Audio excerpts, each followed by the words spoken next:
Hola chicos y chicas. Good news is that you should already have notes that look like this. You're just going to have to add to them. If you can't find them, then the good news is you get a chance to rewrite them and take them down. We're talking about el pasado, the past, and when to use the preterite to talk about the past and when to use the imperfect to talk about the past. You should already have some general ideas of when to use which ones, but we're going to make sure you understand it hopefully by the end of this chapter. So again, you should already have notes that look like this. If you don't start writing them down yet because we're going to be filling information in additionally to the reasons we already have. When you originally took these down at the beginning of the trimester, if I recall correctly, I said skip lines, leave room. So you either have them side by side in your notes like my screen, or some of you decided to put the preterite on one page, the imperfect on the other, or half on top of a page, half on the bottom. However you want to do it, here's what we're adding. Some of you might want to just watch and then at the end decide what you're going to do. So here's what we're adding to our preterite notes. The preterite is used to talk about something that happened one time or a specific number of times, like a completed past action. For example, what someone said or what someone asked. Most of the time that's going to go in the preterite.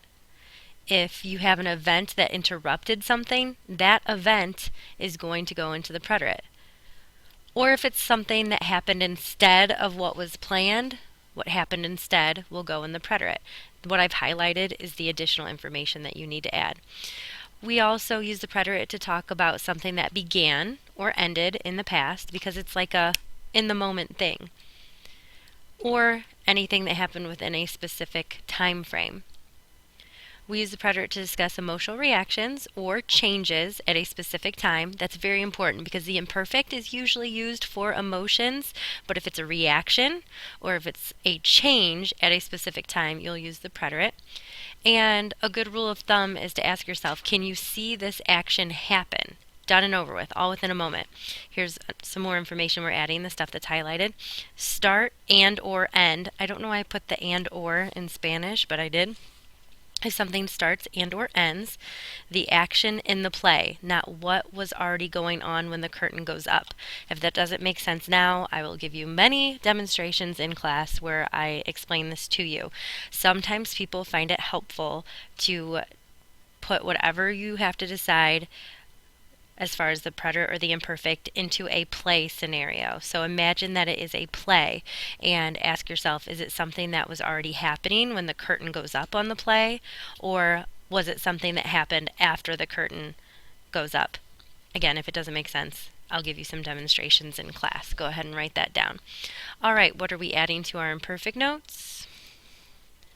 We are adding this. You guys already have. The imperfect is used to discuss what someone used to do or how things used to be.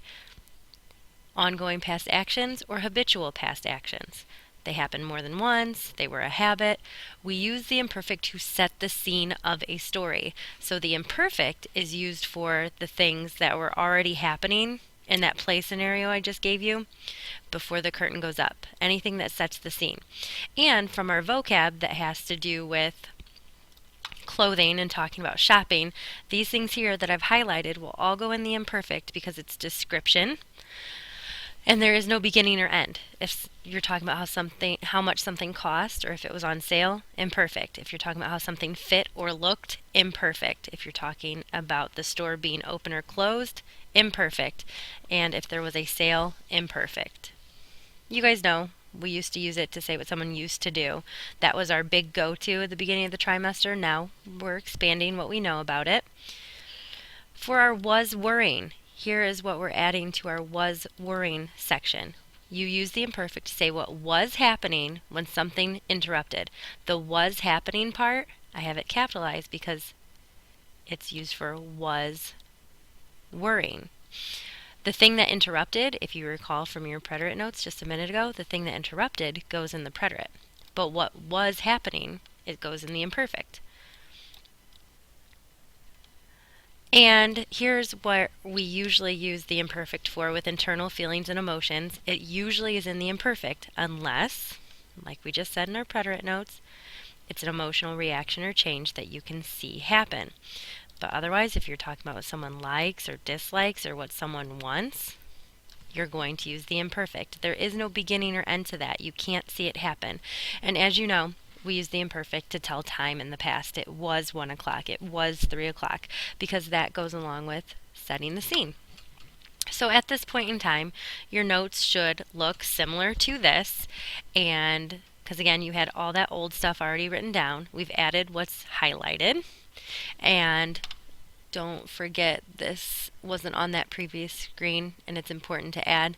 You use ear plus a plus infinitive in the imperfect to say what someone was going to do. How you end that sentence might go in the preterite or the imperfect, but ear, to say what someone was going to do, goes in the imperfect.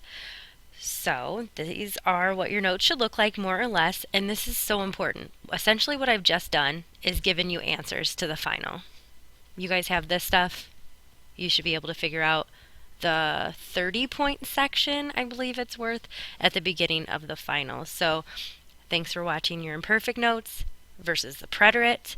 If something doesn't make sense, please make sure you ask in class, and don't worry, we will have plenty of practice to hopefully get you in the right mindset to understand the difference. Ciao.